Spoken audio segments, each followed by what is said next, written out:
So right now we're going to talk about visual data representation. This is a very important part of your information graphic because remember, it's not just about the language anymore. We really want to be using visual things, images to communicate important information as well in a persuasive way. So as I mentioned in the last presentation, you need to be looking into your research and seeing what really impactful information you have that can be used in your infographic to promote the same thesis from your argument essay and just in a visual way. But you also need to think about how you can represent that visually. One important way to do that is through graphs, or what Microsoft calls them charts. It's the same thing. But you're going to be graphing certain data.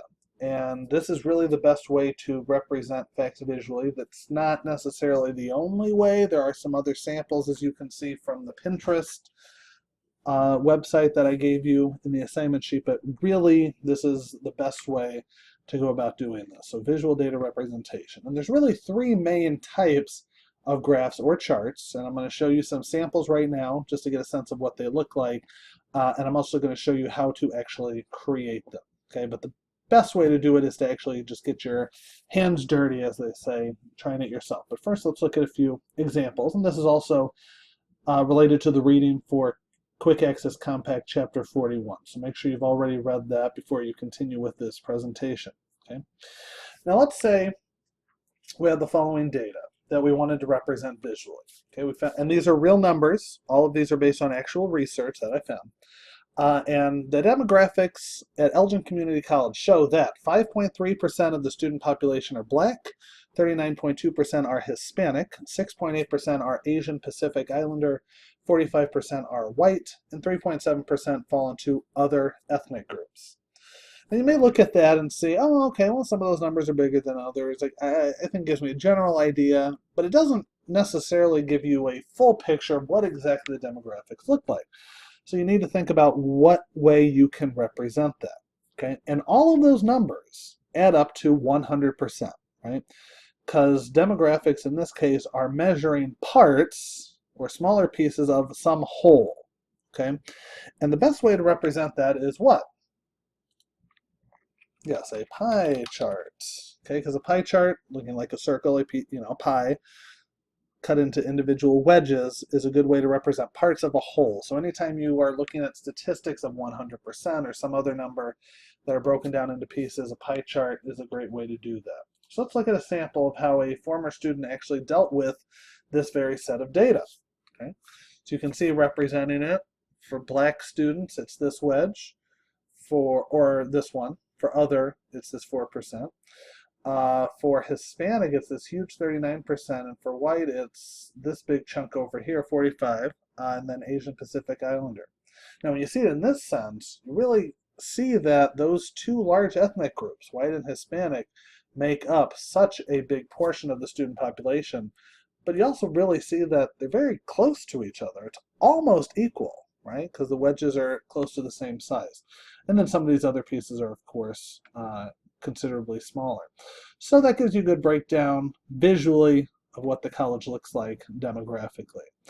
Okay, so that's what we did for that first one with a pie chart. Okay, and if any of these increased or decreased, right, if for instance we had a huge influx of Black students, then clearly these other numbers would go down accordingly.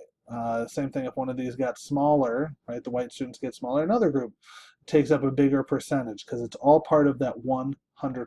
It's all part of that whole. That's the whole point of a pie chart. It's a circle, regardless. Okay.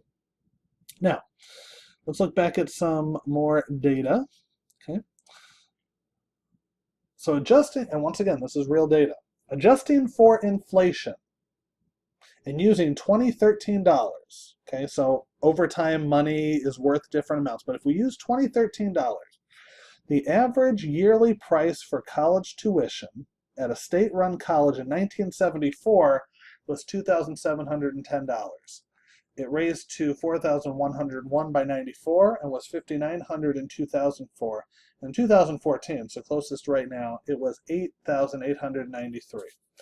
Okay, so now this does not mean that college cost for a year 2710 in 1974, right? Because the money wasn't worth the same amount, right? You could buy things for cheaper than you can now. But once again, adjusting for inflation, that's important. That's how much college tuition at a college or a state-run college has changed. Now you look at those numbers, it may not seem all that significant, but when we are tracking the change of one thing, because this is just measuring the average yearly price for college tuition at a state-run college and how that's changed over time, a great way to do that is through a line chart or a line graph. Okay, it's one thing changing over time. That's why they use it for stock prices. It can also be used to measure things besides money, right? It can have to do with ratings for a product, how well it's been reaching certain thresholds. But the whole point of a line chart is that it's one thing being measured over a period of time. That's what the line is, okay? So let's look at this graph. Okay, average tuition cost at a state-run college adjusted for inflation. 1974 is way down here at 2710. Now, on average, it's nearly 9,000, okay?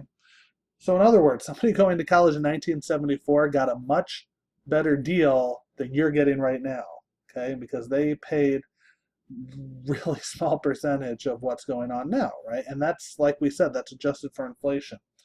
So hopefully this upsets you as a college student today. I know it upsets me that it's gone up so much, and there's definitely things that need to be changed. But the visual representation of this really shows how steeply it's increased. And notice it's one thing being measured over years, over time. This could also be over other things as well, but if it's one thing that's changing over some period, then a line graph is the way to go. Okay, line chart, line graph. And finally, the other type of data representation we can use is best represented in this set of data right here. In a year, the United States spends $7,743 per child on education. Japan spends $37.56, Finland spends $56.53, and Canada spends $57.49. But all three of those nations produce better math and science test scores than the United States.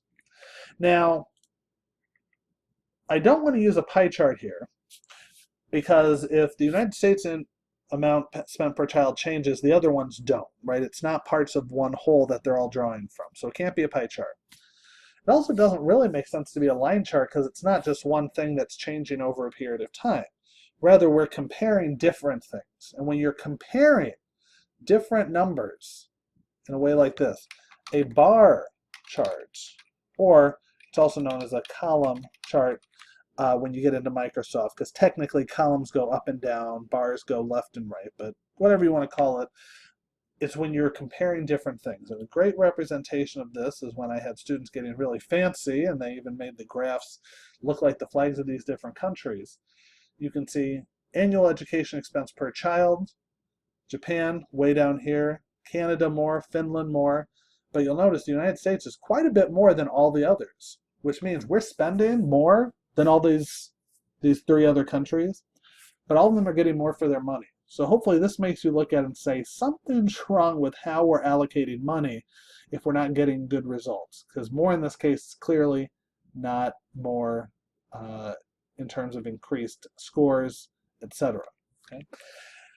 So once again, it's a visual representation of the data, and since these things do not depend on each other, right? If Canada changes, the other ones don't change. If they suddenly start spending more money per child, so a bar chart or a column chart is the way to go with that. Okay, so that's very important for you to consider when you're creating your own charts, when you're creating your own, and then keep in mind, each one of these charts would be one part of your infographic. That's not the whole thing.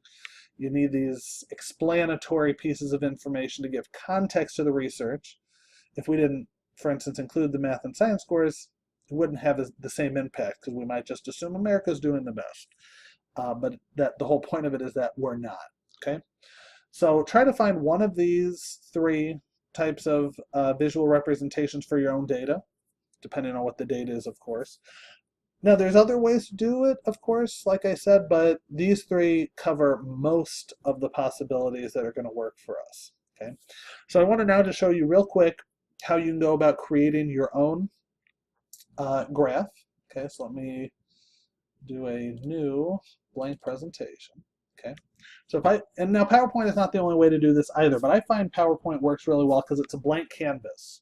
Okay. You can move things around really easily. You can insert charts, play around with text boxes and colors, and then you have that one slide that works as your infographic.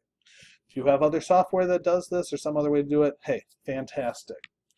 But let's just pull this up, right? And the first thing I would do is get rid of the text boxes just so I have that blank canvas. Right? You click on the boxes and hit backspace and they're gone. Okay. You can then play around with the design, clicking on these different backgrounds. Don't really need to worry about transitions or animations because it's just the image. Okay, it's not a PowerPoint presentation. It's just one slide, one infographic. Okay.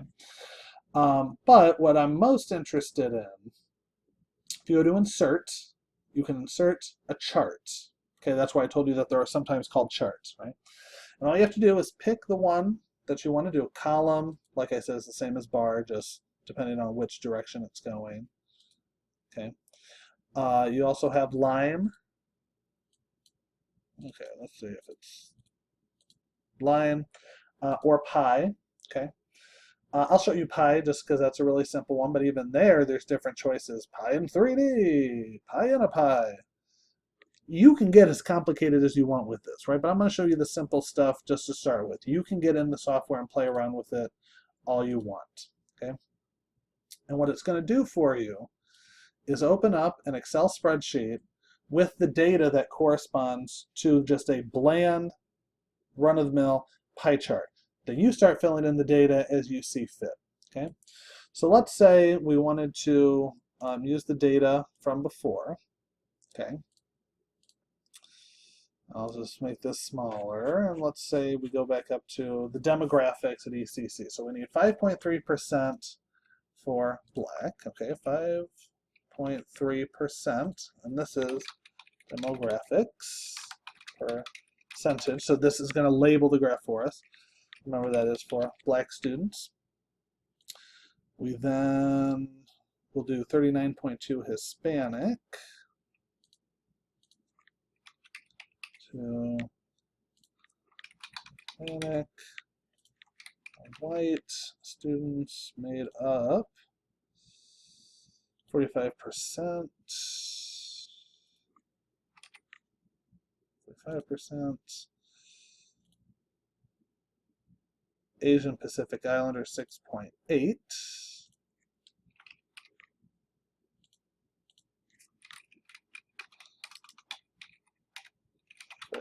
Islander.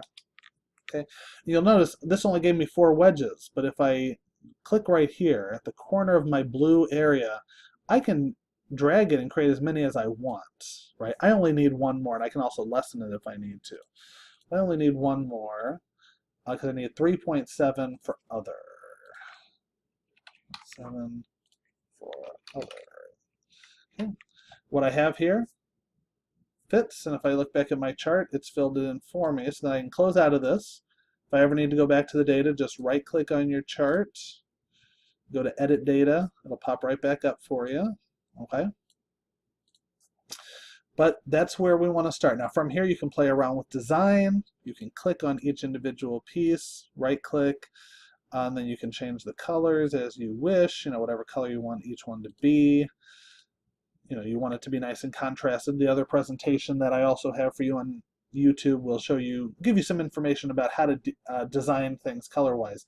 But if you start with this, that's a really great way to play around with it. But from here on, you just need to play around with it and ask me questions as need be, but you can resize it.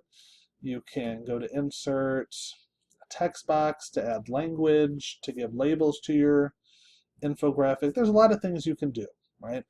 But instead of me showing you every detail, the best thing to do is just dive in, start playing around with it, see what you come up with, okay?